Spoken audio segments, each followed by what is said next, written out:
సరికొత్త దౌత్య నీతితో కీలక మిత్రదేశాలతో మైత్రిని బలోపేతం చేసుకోవడంలో కీలక పాత్ర పోషిస్తున్న ప్రధాని నరేంద్ర మోదీ ఉగ్రవాదాన్ని ఎగదోస్తున్న పాకిస్తాన్ తీరును అంతర్జాతీయ వేదికలపై ఎండగడుతున్నారు.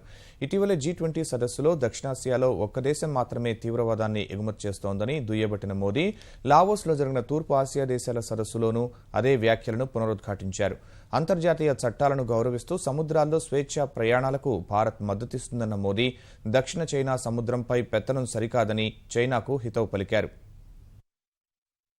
పాలనలో కొత్త ఒరవడి సృష్టిస్తూ దేశాన్ని ప్రగతి పథం వైపు నడిపిస్తున్న ప్రధాని మోదీ కశ్మీర్లోనూ సరిహద్దుల వద్ద అశాంతికి కారణంగా నిలుస్తున్న పాకిస్తాన్ తీరుపై దూకుడు వైఖరినే అవలంబిస్తున్నారు. ఉగ్రవాదాన్ని ఎగుమతి చేస్తున్న పాక్ను ఏకాకిని చేసేందుకు అంతర్జాతీయ సదస్సులను వేదికగా చేసుకోవడంలో ఆయన సఫలమవుతున్నారు. తాజా లావోస్ పర్యటనలో భారత్, ఆసియాన్, తూర్పు ఆసియా దేశాల సదస్సులో పాల్గొన్న ఆయన ఉగ్రవాదంపై కఠిన వైఖరి అనుసరించాల్సిందేనన్నారు. అదే సమయంలో కీలక మిత్రదేశాలైన జపాన్, అమెరికా, దక్షిణ కొరియా, మయన్మార్లతో ద్వైపాక్షిక బంధాన్ని బలోపేతం చేసుకునేందుకు ఈ సమావేశాలను ఉపయోగించుకున్నారు. అమెరికా అధినేత బరాక్ ఒబామాతో సమావేశమైన ప్రధాని మోదీ ఉగ్రవాద నిర్మూలన సహా రక్షణ, భద్రత, వ్యూహాత్మక భాగస్వామ్యంపై చర్చలు జరిపారు. ఈ సందర్భంగా అణు సరఫరాదారుల బృందం NSGలో భారత్ సభ్యత్వానికి మరోసారి గట్టిగా అమెరికా అధ్యక్షుడి మద్దతును సాధించడంలో మోదీ సఫలమయ్యారు. దక్షిణ కొరియా అధ్యక్షురాలు పార్క్ గున్ హేతో సమావేశమైన మోదీ సముద్ర భద్రత సహా ఉగ్రవాదంపై పోరుకు సంబంధించి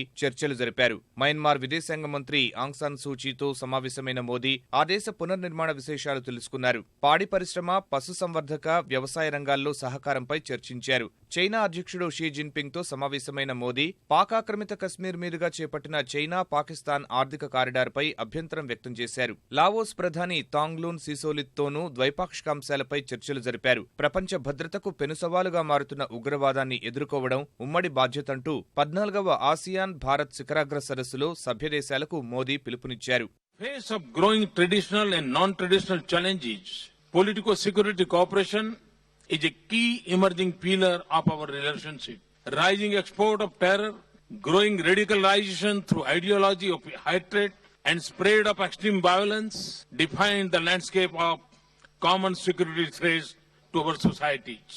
The threat is local, regional, and transitional at the same time. Our partnership with ASEAN seeks to craft a response that relies on coordination, cooperation, and sharing of experiences at multiple levels.